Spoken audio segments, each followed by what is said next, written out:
Why you should buy a Royal Enfield Himalayan 411 in 2024.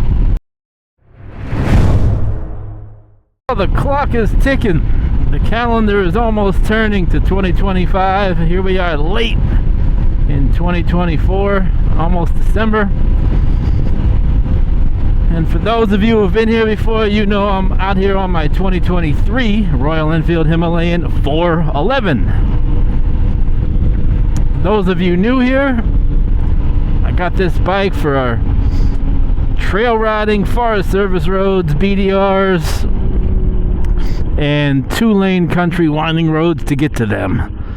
Seeing a lot of comments from other videos I did on this bike asking me if I would still buy the bike after I've had it for, I don't know, almost a year and a half. And this particular bike, I'm coming up on 4,000 miles, most of them off-road, because that's really the main sole purpose I got it. And people are saying, would you still get one? Would you get the new Royal Enfield Himalayan 452 or 450, some are calling it? And I'm going to tell you why you should get this one.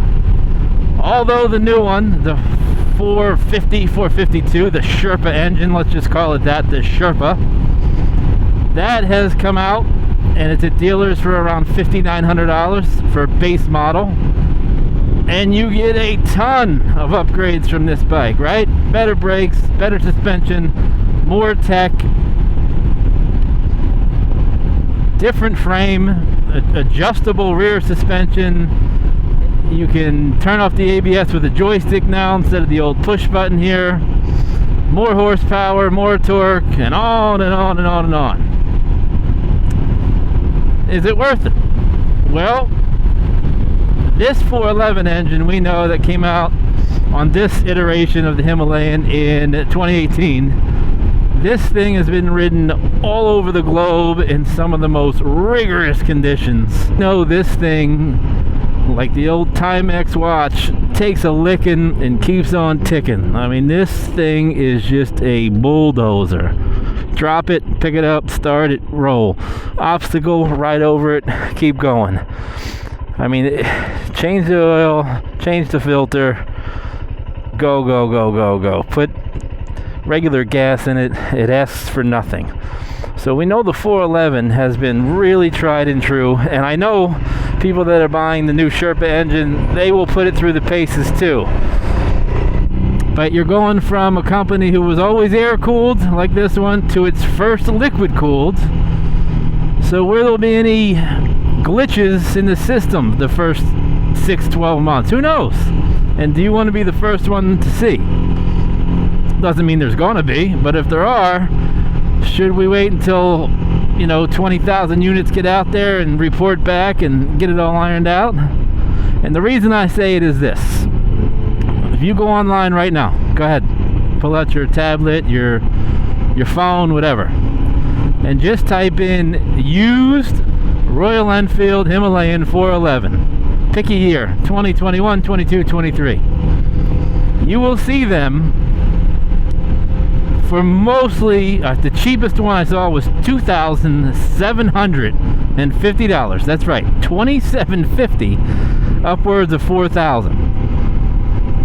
And most of them had less than 3,000 miles, and all of them that I saw had bags already on, hand guards, skid plate, and everything that you're going to spend between, depending on the brand, $800 to $1,500 to outfit the new one, you're getting it on the old one. So you talk about a value. I mean, this bike that I'm on was a value new at $5,500. How you think I feel about it at $3,000, $3,500 with everything on it? Crash bars, hand guards, USB charging port. I mean, you can find a great bike for dirt cheap, and that's why you should get one of these in 2024. Even as the calendar turns in 25, the prices are only going to drop because they're going to want to get rid of all of these versions because the next gen is the latest and greatest. And look at it this way. Say you want the Sherpa engine. Buy one of these, ride it around for a year, let everyone else work out the glitches, and then go get one. I mean, it's dirt cheap. I mean, you're not wasting any money. Then you get the experience with the Himalayan, you get to ride it around, you get to see what you like. You may even keep the 411 because you like it so much. It's just such a good bike. And I'm not on the trails or dirt today because people ask me, can you really ride that on city traffic, back lane country roads? I think this has gotten an unfortunate dogging of being so slow that people link that as incapable, and it's wrong. So here we are, just riding along a normal suburban 2-lane road, and it's perfect. Your speed limits are 45. This thing is more than capable. I think everybody's so used to all these performance rides and bigger engines and more horsepower, more torque, and some of these big adventure platforms that have all the bells and whistles.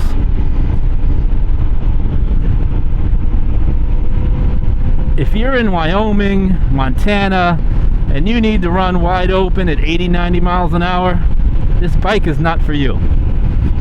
But if you're okay on those same roads doing 65, maybe 70 and enjoying the ride for $3,500, $2,750, how can you not buy this bike in 2024?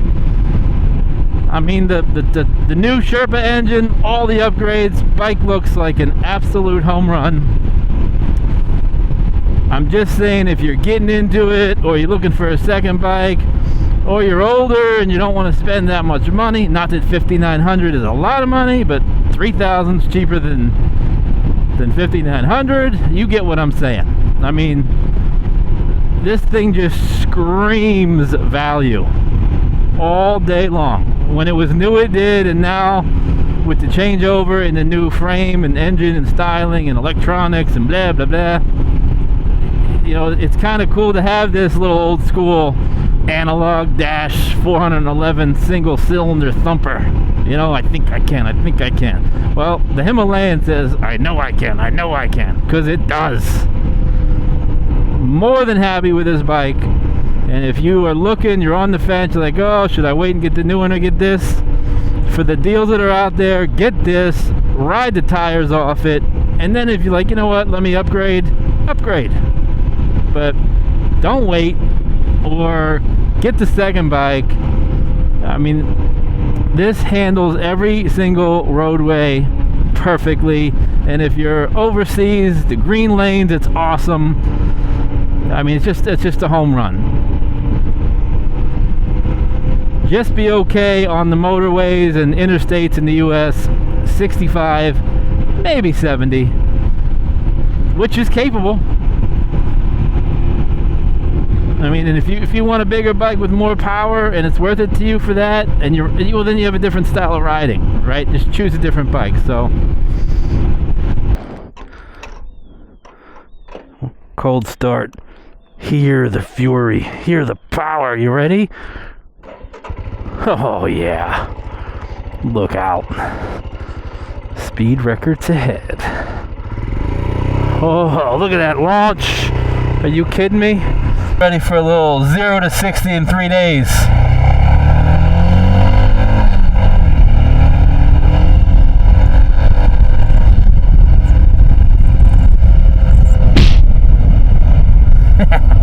But I specifically did this video out in the streets here instead of the woods like we always do with this road.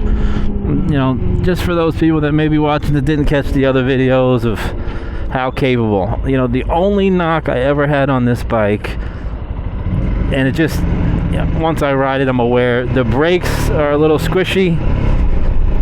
You can upgrade the pads for sure, but the stock brakes, you just got to give yourself enough time to stop.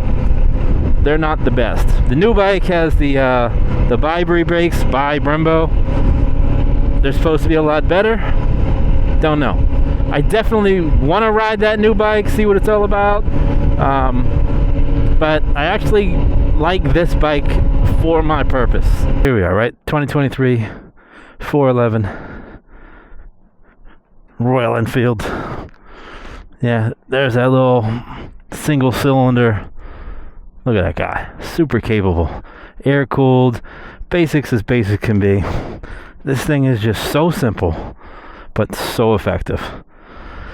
Now, you know, the 452 Sherpa, all this goes away. You get that single, I think 4-inch cluster that has navigation and has all your, you know, ride modes and all that good jazz.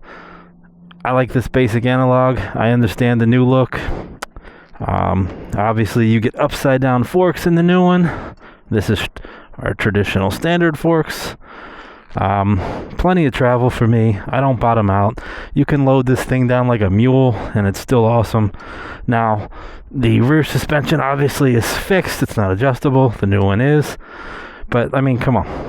$2,750 up to, let's just say, average of $3,500 from a 2023 down.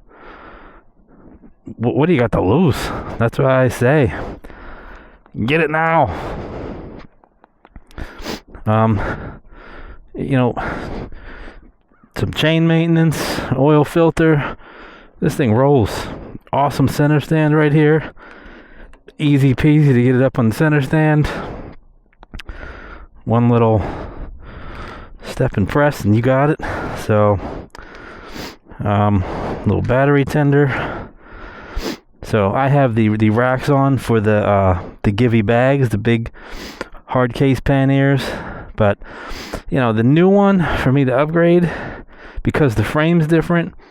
So you're at $59.99. The new bike, the frame's different. So these don't fit. So you got to get new bags. If you do hard cases, you're looking at probably $800-900. You could do soft bags, a little cheaper. The handguards, I think, are transferable. I got the bar risers on here, but you'd need new crash bars because they don't translate over. The skid plate doesn't translate over. So with the new one, even though you're getting all that new jazz, to get it worthy of how you're going to ride it, it's another $1,000-1,500. So it's $7,500, and then out the door taxes, you're over $8,000 for a new one. Whereas Google now, you can buy this bike with everything on it already for under $4,000. It's half the price with low miles. Most of them had miles under 1,000. It's crazy. So I love this thing. I think it is all it's cracked up to be for what I expect. Keep that in mind. And if you're looking for pure fun in what we call motorcycle terms, cheap, this is the bike. So scour the internet and go check them out, because a lot of good deals to be had. Thanks for watching, and don't forget,